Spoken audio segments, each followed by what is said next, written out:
Dalam gemuruh sejarah Islam, ada nama-nama yang ditulis dengan darah syuhada, dengan tinta keberanian, dan dengan air mata cinta kepada Allah dan Rasul-Nya. Salah satu nama itu adalah Abdullah bin Rawahah, seorang sahabat yang tak hanya dikenal sebagai penyair, tapi juga sebagai panglima perang, ahli ibadah, dan pecinta mati syahid. Ia bukan seorang jenderal dengan baju besi yang tebal, bukan pula ahli strategi dengan peta dan taktik, tapi ia adalah panglima yang memimpin dengan hati, dengan keimanan, dan dengan lisan yang selalu dipenuhi dzikir dan syair keabadian.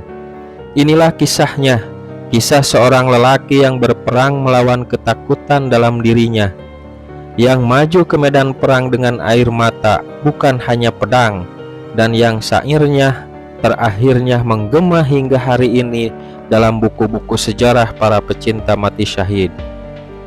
Tapi sebelumnya saya harap tonton kisah ini sampai selesai, supaya pesan moral dan hikmah dari cerita ini tidak terlewatkan. Dan jangan lupa tekan like, share, dan subscribe untuk terus mendukung channel ini. Langsung saja kita ke ceritanya. Abdullah bin Rawahah berasal dari suku Hajraj, salah satu suku besar di Madinah. Ia adalah sosok terpelajar, penyair yang dihormati, dan pemuda dengan budi pekerti yang tinggi.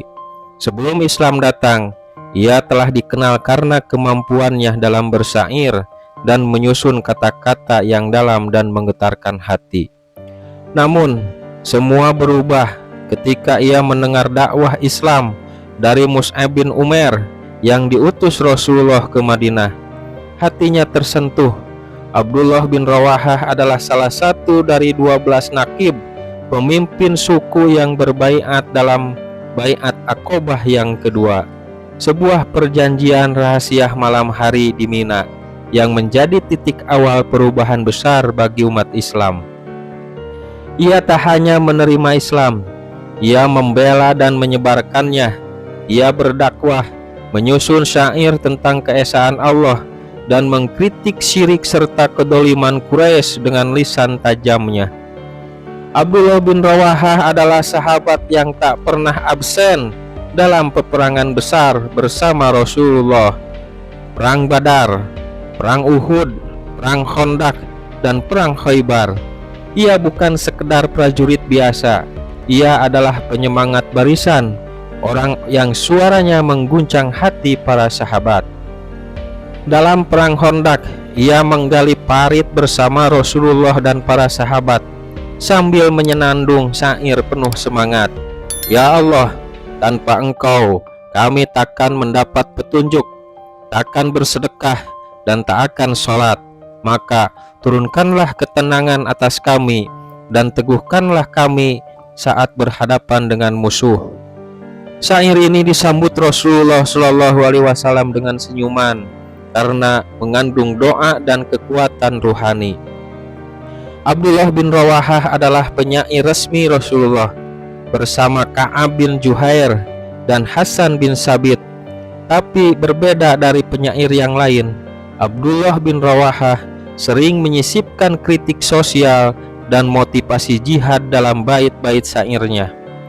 Ia menulis syair tentang dunia yang fana, tentang akhirat yang kekal, dan tentang kebahagiaan sejati yang ada dalam mati syahid.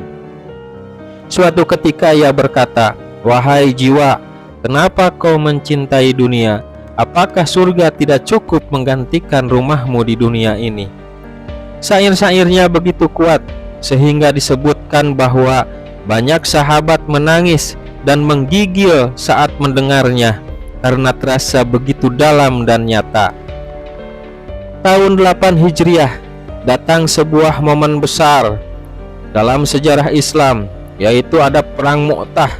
Rasulullah SAW mengutus pasukan untuk menghadapi pembunuhan terhadap utusan Islam yang dilakukan oleh penguasa Busra di bawah kekuasaan Bizantium Romawi. Pasukan ini adalah ekspedisi militer terbesar pada saat itu.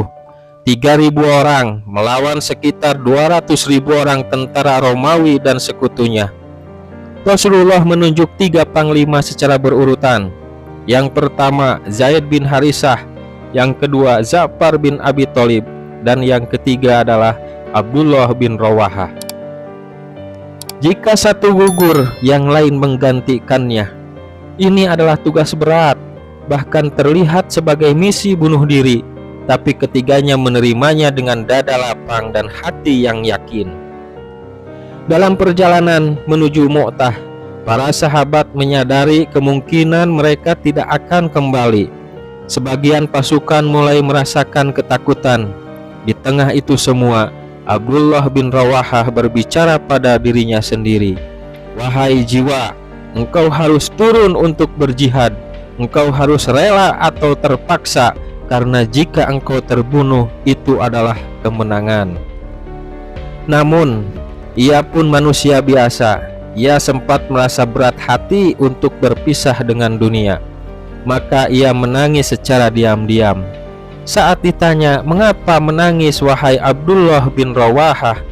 Dia menjawab, "Aku tidak menangis karena takut mati, tapi aku menangis karena ingat firman Allah, tidak seorang pun di antara kalian melainkan akan melewati jembatan neraka." Tangisannya adalah karena takut kepada Allah, bukan karena takut berperang. Ketika Zaid bin Harisah gugur, panji Islam berpindah ke tangan Ja'far. Ja'far bertempur dengan heroik sampai kedua tangannya putus, tapi ia tetap membawa panji itu dengan lengannya yang tersisa hingga dia syahid. Lalu giliran Abdullah bin Rawahah. Sempat ia ragu, ia melangkah lalu berhenti, lalu maju lagi, dan ia berbicara pada dirinya dengan keras, "Wahai jiwa, engkau telah kubaiat, kenapa sekarang ragu?" Ia kemudian melantunkan syair terakhir, "Wahai jiwa, jika engkau tidak terbunuh hari ini, engkau pasti akan mati juga. Maka matilah sebagai syahid di jalan Allah." Dengan keberanian yang membakar, ia maju dan akhirnya gugur sebagai syuhada, menyusul 2 sahabat yang mulia. Ia wafat membawa panji, meninggalkan dunia dengan syair dan darah di medan yang keabadian. Di Madinah, Rasulullah Shallallahu Alaihi Wasallam tiba-tiba mengabarkan kejadian itu secara goib. Dengan suara bergetar beliau bersabda, "Zaid mengambil panji dan ia gugur." Lalu Ja'far mengambil panji dan ia gugur. Kemudian Abdullah bin Rawahah mengambil panji dan ia gugur pula. Kini panji diangkat oleh pedang dari pedang-pedang Allah. Para sahabat yang mendengar ini menangis, termasuk Rasulullah Shallallahu Alaihi Wasallam. Dalam sebuah riwayat disebutkan, "Aku melihat Abdullah bin Rawahah di surga berbaring di atas dipan dari emas." Abdullah bin Rawahah telah mengajarkan kepada kita bahwa iman bukanlah kata-kata, tapi pembuktian, dan bahwa cinta kepada Allah bisa lebih kuat daripada ketakutan pada kematian. Ia tidak hanya gugur sebagai pahlawan, tapi ia gugur sebagai penyair ruhani yang syairnya menjadi cambuk bagi hati yang lemah dan obor bagi jiwa yang ingin istiqomah. Dalam detik-detik terakhir hidupnya, ia tidak memanggil dunia, tapi memanggil akhirat. Ia tidak memeluk harta, tapi memeluk panji Islam hingga napas terakhir. Semoga kita bisa mewarisi semangat Abdullah bin Rawahah untuk berani melawan diri sendiri, berjuang demi kebenaran, dan menulis kisah kita sendiri dalam tinta keberanian dan iman. Jika kisah ini menyentuh hati kalian, jangan lupa tekan like, share, dan subscribe agar kita bisa terus menyebarkan kisah-kisah luar biasa dari sejarah Islam lainnya. Sampai jumpa di kisah-kisah berikutnya, insya Allah. Wassalamualaikum warahmatullahi wabarakatuh.